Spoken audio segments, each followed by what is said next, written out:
It happened a few days ago. Me and my family went to a vacation house owned by my uncle.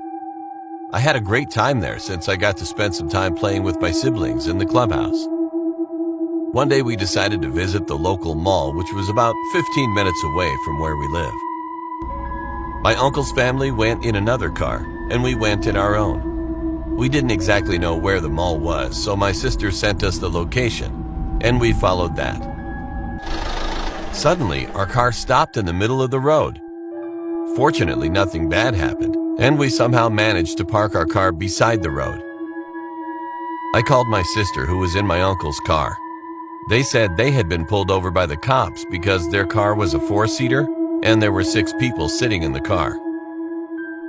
After about 30 minutes, my dad found a mechanic and our car started working again. We were now going to the mall, but suddenly our GPS stopped working. Keep in mind that my sister's GPS stopped working too. We then figured out that by the time we would reach there, the mall would have already been closed. Anyway, we headed back to our home and played pool in the clubhouse. The next morning, we were all shocked to know that the mall was burnt to a crisp when we were supposed to be there. There were around 50 people dead. To this day, I think what would have happened if our car didn't stop where it did, or if the GPS hadn't stopped working.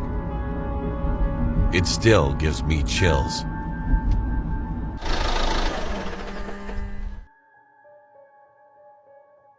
My name is Kevin, and this happened to me last month.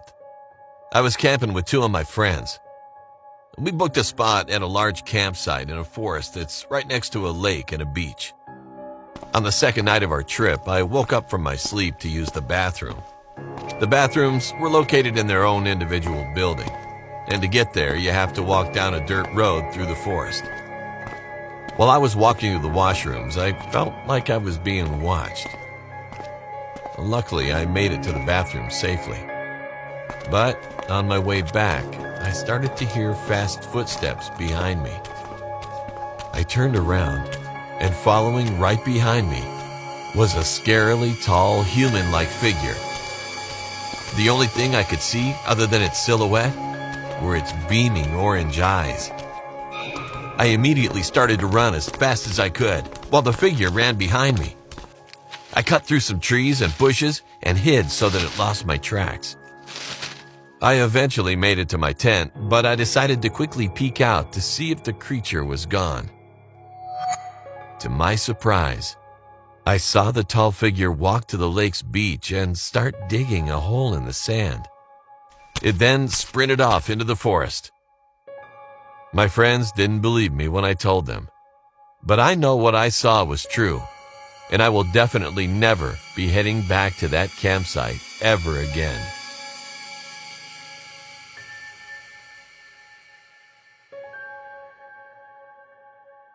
I wanted to share my horror story experience with you. I cannot tell you my name because of privacy issues. You can just call me Maybeth.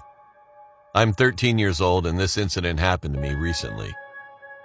I had gone to live with my grandmother for summer vacation. My grandmother lives on the city side in a big house in which my 9-year-old cousin John also lives. My cousin has a habit of teasing me. It was nighttime and I was sleeping in my room. It was 2 a.m. In my room there's a big window that faces the outside of the house, in which I could see the garden and a lot of trees. I woke up in the middle of the night to the sound of somebody tapping on my window.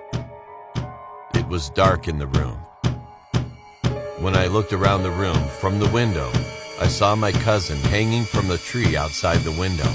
He was knocking on the window like a psychopath, and he had that creepy smile on his face. I knew that he was not my cousin, but whoever it was, I wasn't going to find out. I quickly ran away from the window while screaming at the top of my lungs. My grandma came and asked me what had happened. I told her all about it, and she said, "You should not worry too much. It is normal for me. I even saw you." I was so confused. I asked Grandma, "What does it mean?" Then what she said next will always remain in my memory. There's a ghost that lives in this town. It can shift into anybody's face.